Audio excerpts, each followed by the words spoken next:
pues seguimos adelante, las 11:18. Le vamos a hablar hoy con nuestro letrado. Hablaremos de derechos y garantías en compradores, en la compra y venta. Bueno, pues Aurora, cuéntanos que hoy tenemos que hablar con el letrado y nos va a explicar de muchas cosas de compraventa. Pues sí, compraventa imagino que de todo, ¿no? Sí. Pues, yo sobre todo me preocupa comprar cuando vas a comprar, por ejemplo, en los grandes almacenes. Bueno, pues vamos a intentar... Hombre, los derechos y los deberes de los consumidores. Cosas de mujeres. Vamos a intentar desentrañar, en primer lugar, buenos días Aurora, buenos días Ignacio, buenos días Miguel Ángel. Hola. Vamos a intentar desentrañar cuáles son los derechos y garantías que tiene un comprador, ya sea un comprador en su consideración como consumidor frente a un comercio o compras entre particulares, que muchas veces levantan ampollas. Bueno, para empezar podemos decir que la compraventa se empezó a regular en el Código Civil en los artículos 1445 y siguientes. Es una regulación muy profusa, hay más de 100 artículos o casi 100 artículos del Código Civil que establecen cuáles son las obligaciones y derechos tanto de un comprador como de un vendedor. ¿Qué ocurre? Que en el siglo XIX, cuando se promulgó la primera edición del Código Civil, han pasado, pues estamos hablando de 120 y tantos años. Os podéis imaginar el cambio que ha dado la compraventa del señor que iba con el carromato al pueblo a día de hoy, que podemos comprar por internet, por teléfono. Y el intercambio. A distancia, efectivamente. Hemos pasado del trueque a un comercio muy sofisticado, y un comercio muy sofisticado en el que las partes en muchas ocasiones no tienen el mismo peso. Por eso hablamos de consumidores, de usuarios y de comercios, o lo que tú comentabas, grandes almacenes, multinacionales, grandes superficies. Pues bueno, vamos a tratar de averiguar o de desentrañar cuáles son esos derechos y sobre todo esas garantías que tiene el consumidor o el comprador. ¿Cuál es la obligación principal del vendedor? Pues lo dice muy claramente el artículo 1461 del Código Civil. La obligación principal del vendedor es entregar la cosa vendida. Evidentemente, en toda compraventa hay un pago de un precio y un objeto, un bien o un servicio que se compra. Bueno, pues esa entrega de la cosa vendida. Pero, aparte de esa obligación principal, hay una obligación accesoria. Y el propio Código Civil nos dice que es el saneamiento de la cosa objeto de la venta. Saneamiento, qué palabra más rara, ¿verdad? Bueno, pues ya nos indica más o menos por dónde vamos. Como os decía, vamos a hacer dos grandes bloques. Por un lado, la defensa de consumidores y usuarios frente al vendedor profesional, frente al comercio, que está regulado. Tiene un nombre muy largo, pero al fin y al cabo todo lo conocemos como la Ley para la Defensa de Consumidores y Usuarios. Está regulado por el Real Decreto Legislativo 1/2007 de 16 de noviembre, por el que se aprueba el texto refundido para la Ley General para la Defensa de Consumidores y Usuarios y otras leyes complementarias. Consumidores y usuarios, para no liarnos. Esta ley articula de manera muy pormenorizada cuáles son las garantías y derechos de las que un comprador particular dispone frente al vendedor profesional. En un estadio previo a la compra, ¿cuál es, digamos, la garantía o el derecho que tiene que tener un comprador o un precomprador o un objeto, vamos a decir un comprador? Recibir información precisa del bien o servicio que va a adquirir.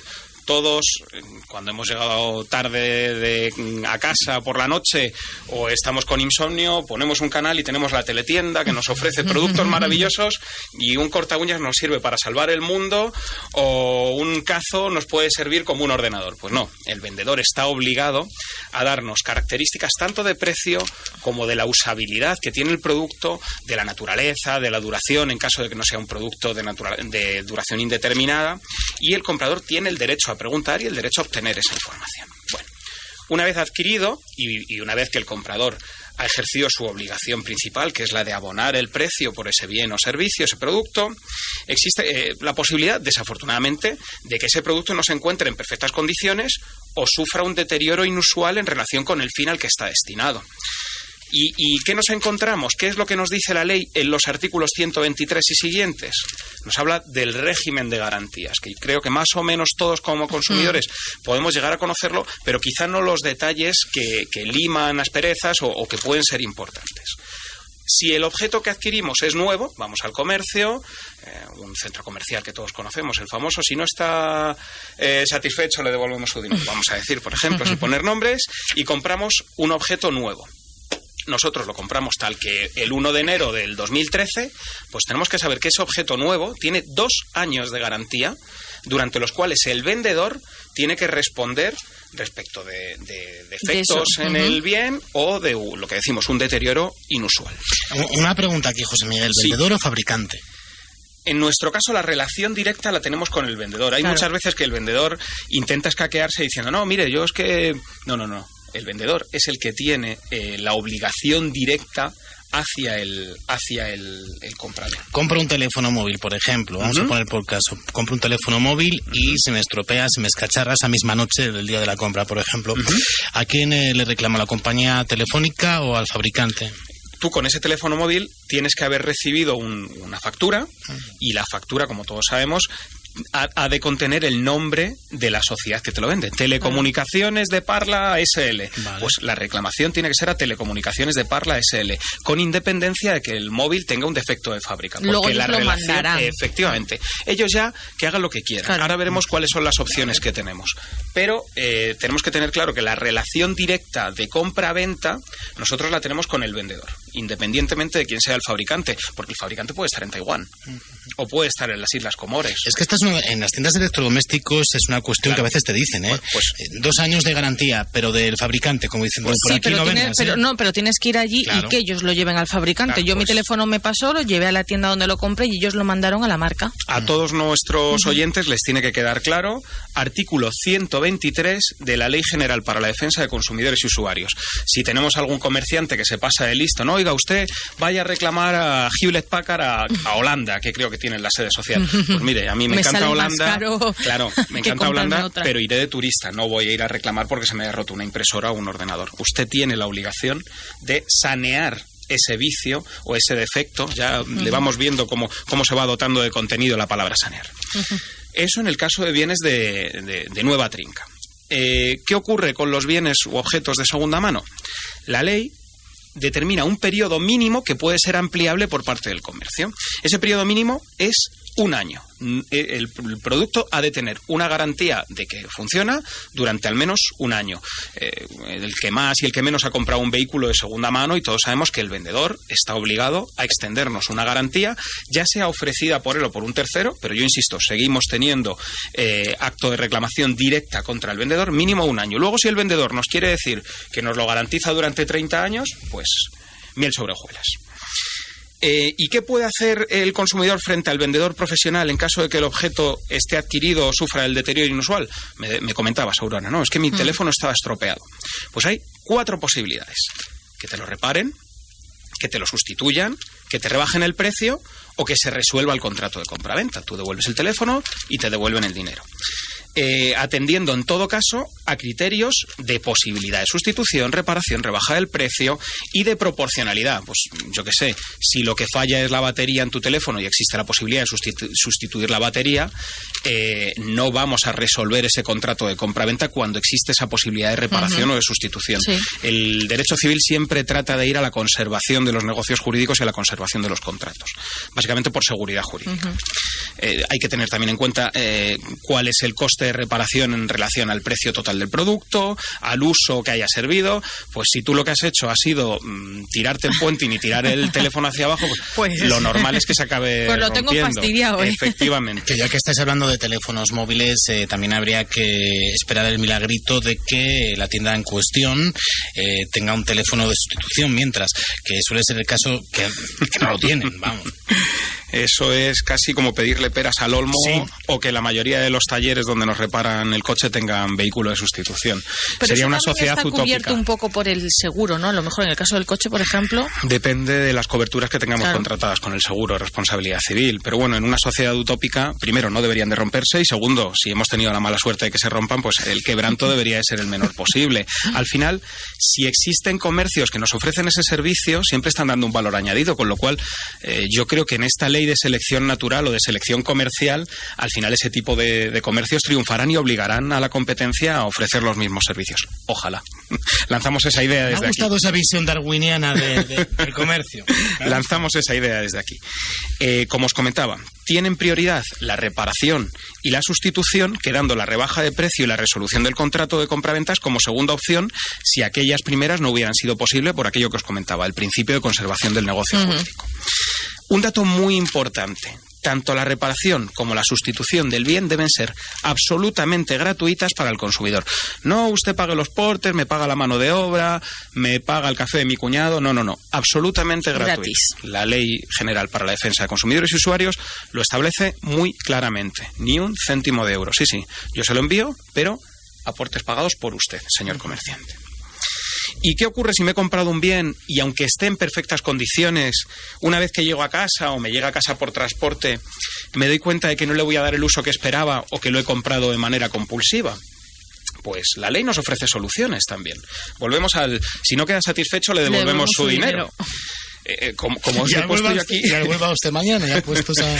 Como os he puesto yo aquí en el pequeño guión que os he dado, sí. Papá Estado le pone remedio, la ley lo establece. Pues oiga, usted tiene unas ganas tremendas de comprar, cuando pasa por la calle Preciado, son todo neones, es gente ofreciéndole productos, y usted cae en el deseo cuando de comprar llega a casa cualquier se apagan cosa. Los neones. Efectivamente, empiezas a sacar ropa de las bolsas. Bueno, pues lo que la Ley General para la Defensa de Consumidores y Usuarios establece es lo que se conoce como el derecho de desistimiento. Derecho de desistimiento, que supone que nosotros en un plazo, la ley establece un plazo mínimo de 7 días. Por ejemplo, estos señores de si no queda satisfecho le devolvemos su dinero, en la mayoría de los productos establecen 15, un mes, excepto excepto en tecnología que son 10, bueno, establecen una serie de días. Todo eso tiene que aparecer reflejado o expuesto públicamente o en el recibito que nos dan, ¿de acuerdo? Tenemos que notificarlo fehacientemente, no vale que haya pasado el plazo, que yo haya llamado por teléfono al comercio, oiga, que quiero devolverlo. Sí, usted tráigalo la semana que viene. Ya han pasado 20 días, pues el comercio me puede decir, es que, oiga, usted, a ver cómo acreditamos que hemos llamado al comercio para decirle, oiga, ejerzo mi derecho de desistimiento. En estos casos la ley o los juzgados suelen ser algo más laxos. Nos vale un correo electrónico, nos vale una carta sellada o firmada como que lo han recibido, algo algún medio por el que podamos acreditar que hemos ejercido ese derecho de desistimiento. En este punto estamos viendo que hasta ahora todos son derechos y garantías para los compradores, para los consumidores. Desafortunadamente existen abusos. Todos conocemos, aunque sea por referencia, al señor o la señora que se han comprado un vestido en si no queda satisfecho le devolvemos su dinero. En Nochebuena. Ha ido a Nochevieja y a la vuelta de Nochevieja dice, mire, es que no me interesa. Y lo devuelve. Que le queda mal de sisa. Claro, lo compré con la tarjeta de crédito, no me cuesta un duro porque me devuelven el dinero.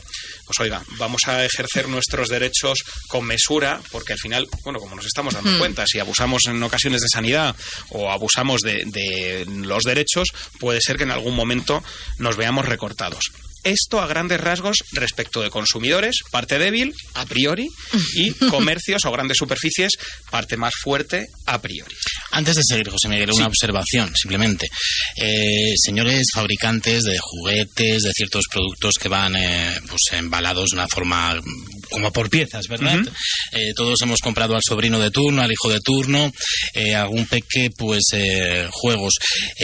Claro, si te exige la tienda que hubiese alguna tara o cualquier cuestión que tuviese que devolverlo, te exige que el embalaje, sea el original, la caja, igual, esté intacto, esté perfecto. Pero claro, no sé si habréis desembalado algunos juguetes para los peques. Es imposible no romper la caja por mínimo 2 o 3 partes para poder extraerlos. Claro, eso luego depende también de las ganas que tenga el comerciante, claro, del favor recibirlo que te o no recibirlo. La ley en ningún momento te dice que el embalaje tenga que estar intacto. Si te dice que tienes que devolver todas las piezas. Está el comercio Yo No Soy Tonto. Sí. Que tiene unas cuantas denuncias por ese tema, ¿eh? Sí. Al final te hacen tonto igual. Es verdad. Además es que no saben ni lo que te entregan. El consejo, si se quiere ejercer ese derecho de desistimiento... No, es que falta el corcho. También. El consejo, si se quiere ejercer ese derecho de desistimiento, si es que por lo menos guardemos durante esos 7, 10, 15 días los embalajes. Sé que es una faena si la gente vive, por ejemplo, en las viviendas de la exministra Trujillo, que eran de 30 metros cuadrados, las soluciones habitacionales, pero yo qué sé, siempre tenemos un pequeño hueco debajo de la cama o en casa de la vecina que nos puede servir durante esos 10, 15 días. Yo me sé de uno que tuvo unas cajas de un equipo de música en la Boardilla durante aproximadamente unos 7 meses, 8 meses, por si pasaba pasaba algo. Ahora, era un equipo de música que valía una pasta dentro de lo razonable. Y por si las moscas, lo tuvo arriba la buhardilla. Pues ese uno hizo bien, aunque las cajas cogieran polvo. Por cierto, que esa buhardilla era zona común, ¿eh? Era para todos, ¿no? Bueno, os comentaba eso respecto de consumidores y usuarios enfrentados, en este caso confrontados con comercios. ¿Qué ocurre entre particulares? Estamos hablando a priori en negocios jurídicos entre dos iguales. Esto es muy importante. ¿Quién no, hablábamos antes de compra de un coche, quién no ha comprado un vehículo a un particular o se ha visto tentado en ocasiones de comprar un vehículo a particular? No, es que los vehículos entre particulares no tienen garantía. No existe garantía como tal, pero sí que existe una pseudo garantía, una protección. En este caso ya no es la Ley General para la Protección de Consumidores y Usuarios, sino el propio Código Civil, en este articulado extensísimo que decíamos antes, que determina en el artículo 1474, en estos casos sí que es importante, animamos a los oyentes a que apunten los artículos, porque San Google es muy sabio, pero bueno, si lo tenemos a mano, pues nunca viene de más. 1474, que determina que el vendedor responderá al comprador de los vicios o defectos ocultos, muy importante esta palabra, que la cosa tuviere. El artículo 1484 dice que el vendedor estará obligado al saneamiento, nos volvemos a encontrar la palabra saneamiento, por defectos ocultos que tuviere la cosa vendida. Esto es lo importante. Pero eso deberá ir por escrito, imagino, cuando tú le compras. Bueno, como está reflejado, Código Civil. Si nosotros no lo determinamos en un contrato, tenemos la aplicación supletoria, que es una fuente del derecho, la ley del Código Civil.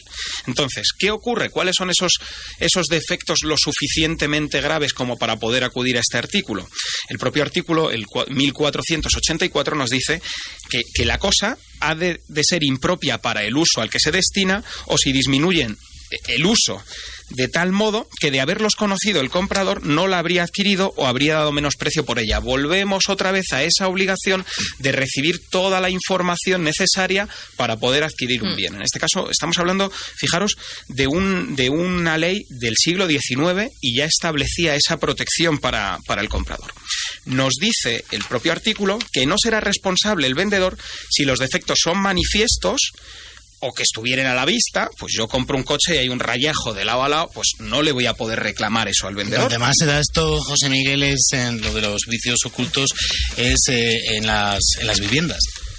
Sí, bueno, es lo que estuvimos hablando en su momento. Una gotera aquí. Responsabilidades decenales. Sí. Ya estuvimos comentándolo hace meses aquí en el programa. Nos dice este artículo también que puede ser que estos defectos estén ocultos, pero que si el comprador es un perito o un especial conocedor de la sustancia, del objeto, tampoco será responsable el vendedor.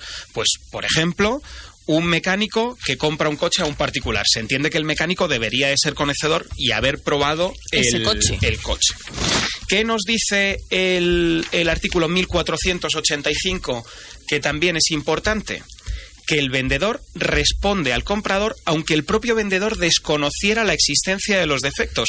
Es decir, no tiene por qué ir el vendedor con mala fe escondiendo esos defectos. A lo mejor es que no lo sabe. Que no lo sabe, efectivamente. Pues yo tengo un coche, pero no tengo por qué ser especial conocedor de la mecánica de un coche. Mi coche funciona, lo vendo en febrero y da la maldita mala suerte de que en diciembre se me rompió una tubería del aire acondicionado y evidentemente yo en febrero pues no he puesto el aire acondicionado. Llega el comprador, lo enciende en mayo porque hace mucho calor. Oiga, este tubo estaba roto de antes. En los dos casos de los artículos anteriores, el comprador podrá optar entre desistir del contrato, abonándoselo los gastos que pagó, pues los gastos de transferencia, gastos de transporte, o rebajar una cantidad proporcional del precio. Yo he comprado un coche por 10.000, la reparación me ha costado 2.000, pues oiga usted, esos 2.000 me lo da porque era un defecto o un vicio oculto. Plazo, muy importante. Plazo de 6 meses. Hablábamos antes de 2 años o un mínimo de 1 año. En este caso, entre particulares, son 6 meses. Son plazos de prescripción. Los plazos de prescripción significan que si de manera fehaciente yo a ti te lo reclamo, volvería a tener otros 6 meses. Volvería a empezar de cero. Al igual que decíamos que en consumidores y usuarios se entiende a priori que ese defecto ya pudiera estar cuando es un defecto de la naturaleza del bien, en el caso de particulares hay que acreditarlo de manera fehaciente. Es decir, estamos en lo que en derecho se denomina la carga de la prueba, que la tiene aquel que alega la existencia de ese bien o o ese defecto. Y más o menos ya así a grandes rasgos es lo que os puedo contar. Sí, creo que hemos profundizado tendríamos bastante. que hablar más, yo creo, por ejemplo, de la compra por Internet, compra-venta, eBay, todo eso. Claro, compra-venta por Internet ya la regula una nueva ley, que Eso es ya la está. Ley de la Ajá. Sociedad de Servicios de la Información. Salió, si no quiero equivocarme, en el año 2002 y regula bastante bien el tema de las compras por La Internet. película. La No se me película olvida, de esta no semana. se me olvida.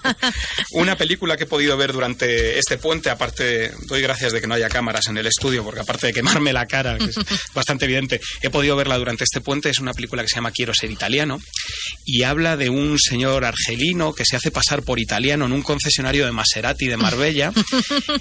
Y bueno, digamos que la temática de la película tiene bastante que ver, aunque sea un poco de manera aledaña, porque es un señor que sería capaz de vender a su madre o de vender la ropa que tenga en Cualquier su casa. cosa, ¿no? Con tal de porque ganar es dinero. súper perspicaz, no por ser mala gente, sino porque es súper perspicaz, es capaz de convencer a cualquier comprador. Es una comedia dramática, una comedia que empieza muy bien, acaba muy bien, evidentemente no Acaba vamos a muy destripar no vamos a destripar el final, pero tiene un nudo muy muy interesante. Pues Pues José la Miguel. veremos, quiero ser italiano. José Miguel, para finalizar, si necesitamos de tus servicios o de G. Varela Abogados, Ujú. Bueno, pues como cada semana pueden contactar con nosotros si alguien tiene una duda o quiere consultar cualquier cuestión en el número de teléfono 609-636-894, en la dirección de correo electrónico info@gvarelaabogados o entrar en nuestra página web en la que aparecen todas las formas de contacto, que es www.gvarelaabogados.com. pues ahí está. Muchísimas gracias, José Miguel. Muchísimas gracias a vosotros. Gracias, muy buenos días.